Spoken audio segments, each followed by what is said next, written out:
Medellín, la ciudad de la innovación pero de pensamiento estancado, de pujanza pero de clasismo, de libertad pero de intolerancia y discriminación,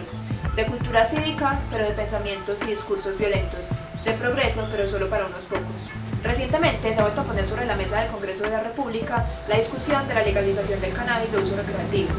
Daniel Carvalho, miembro de la Cámara de Representantes, presentó un proyecto de acto legislativo que busca la regulación de la marihuana de uso adulto, el cual logró su aprobación en el primer debate con 105 votos a favor y 33 en contra. El dilema sobre la legalización de la planta siempre ha generado controversia en los diferentes departamentos y ciudades del país, pero particularmente en la ciudad de Medellín, pues aquí es percibido con un nivel mucho más alto de rechazo que en el resto del territorio colombiano debido a la posición cultural y moral respecto al uso de psicoactivos. Algo está claro, Medellín es una ciudad doble moral e hipócrita respecto al consumo de sustancias psicoactivas si comparamos las concepciones del alcohol y la marihuana. Dentro de la cultura paisa es prácticamente inalienable el consumo de licor, el cual a pesar de ser una sustancia legal y reglamentada, tiene consecuencias nocivas que derivan en problemáticas profundas, tanto en la salud de las personas como a nivel social. Hablemos un poco del alcohol. Si nos vamos atrás en la historia, podemos darnos cuenta de cómo en Medellín y Antioquia el consumo de alcohol siempre ha representado una problemática social y de salud pública, que incluso se trató de prohibir en algún momento. Siempre ha tenido un rol protagónico en las familias, los ambientes laborales, las celebraciones y la tradición,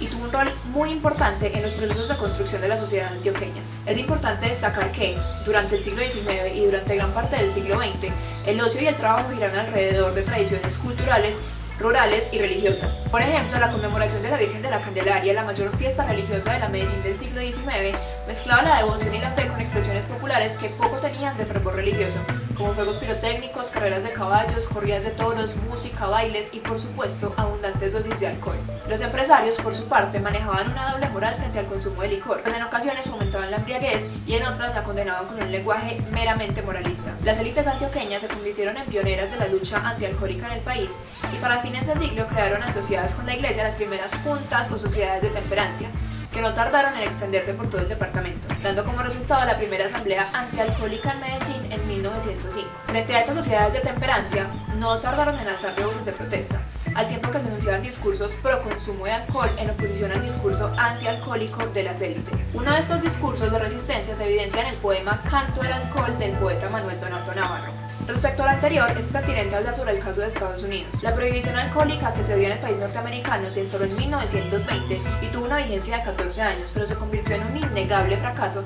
tras demostrar una ambigüedad, que el consumo en la prohibición había aumentado en 10% a causa de la prohibición, así como el contrabando y la fabricación clandestina que causaron innumerables cegueras y más de 5.000 muertes al año. Para 1934, en nuestro país, el ingeniero y empresario Mariano Ospina Pérez sostuvo que el alcohol es el primero de los tres mayores enemigos de la salud de nuestros campesinos y el porvenir de nuestra raza, lo cual fue precedido por la discusión que se dio entre 1918 y 1923 sobre la influencia del alcoholismo en la degeneración de las razas colombianas, debate que claramente se vio marcado por tintes regionalistas, pues desde la Asamblea Departamental de Antioquia se propuso, en términos degeneracionistas, una prohibición del estilo de la ley seca estadounidense que condujo a la aprobación de la Ley Antialcohólica Nacional. El médico Laurentino Muñoz, por su parte, en 1935, en su obra La tragedia biológica del pueblo colombiano, concluyó que todas las clases sociales se bebe alcohol con furor. No se necesita de la estadística para informarse de la intoxicación de nuestro pueblo.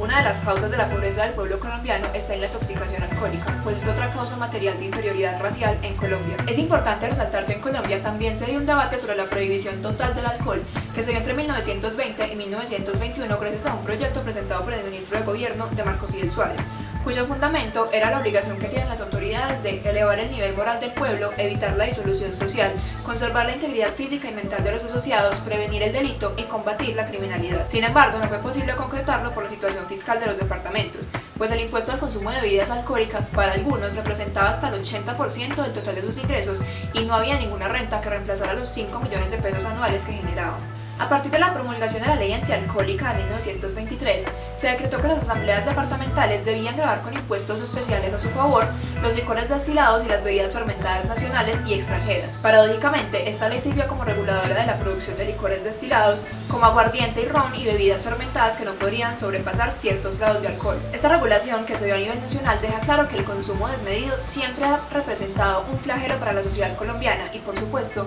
para la medellinense. Pues bien, si después de años y años de legislaciones y cambios de perspectiva respecto al alcohol se pudo llegar a este estado actual de normalización, ¿por qué no sucede lo mismo con el cannabis? Merli Guanumen, en su artículo La narcotización de las relaciones Colombia-Estados Unidos, publicado en 2012, cuenta que a finales del siglo XIX la Iglesia Católica, por medio del Tribunal del Santo Oficio de Cartagena de Indias, intentó prohibir la marihuana por su uso en rituales y ceremonias de hechicería. Más adelante se demostró que esto fue fundamentado en el total desprecio hacia las comunidades indígenas y sus tradiciones, marcando los principios del discurso estigmatizante entre la población blanca y mestiza contra los consumidores de la planta. Desde 1920, el gobierno colombiano empezó a legislar la prohibición del consumo de cannabis. Para ese entonces, se sabía que las poblaciones pertenecientes a estratos sociales bajos eran las que más usaban la planta, como las prostitutas y los obreros. Más adelante, en 1946, durante el gobierno de Mariano Ospina, se extendió la Ley Consuegra, la cual endureció las penas por venta y consumo de marihuana, considerando los delitos contra la salud pública. Se expedió otro decreto en 1949, después de afirmar que la marihuana tenía propiedades venenosas y producía hábito,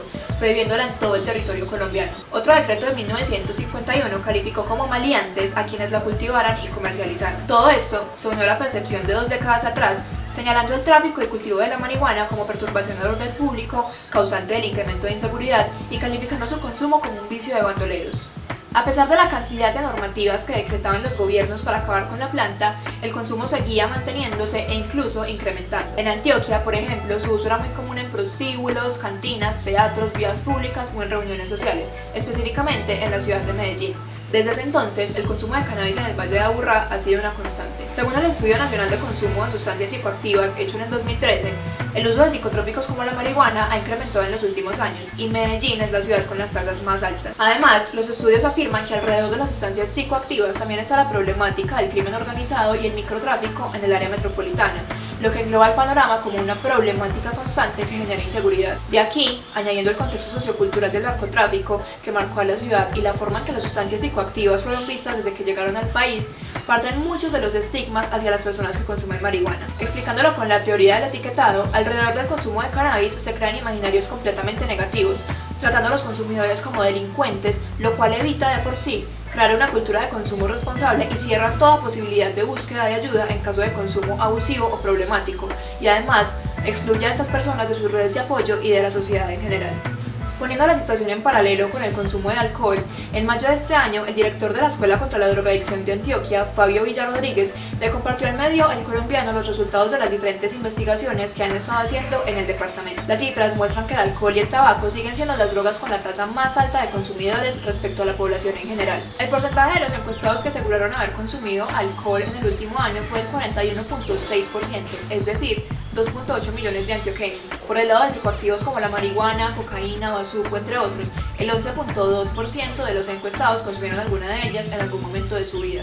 Y en un periodo inferior a un mes fue el 3%, lo que equivale a cerca de 203.400 antioqueños. Teniendo esto claro, es entonces fundamental exponer que la evitativa de regular el cannabis o promover el consumo responsable no se ha dado necesariamente desde el sector público, pues tanto alcaldías como demás entidades han tratado de implementar programas y campañas que aboguen por esta causa. El verdadero impedimento es el pensamiento de los medellinenses, guiado por lineamientos morales completamente obsoletos que poco o nada se preocupan por construir sociedad. No nos han bastado más de 100 años de historia para entender que la prohibición solo es generadora de estigmas que provocan que nos estanquemos a nivel social, cultural e incluso económico. En lugar de presentar una solución, la problemática empeora, pues solo es abordada desde el tabú y lo percibido como política y moralmente incorrecto. ¿Qué tanto de innovadores, libres, pujantes y cívicos tenemos, entonces, si manejamos una cultura solapada que en lugar de avanzar, retrocede cada vez más?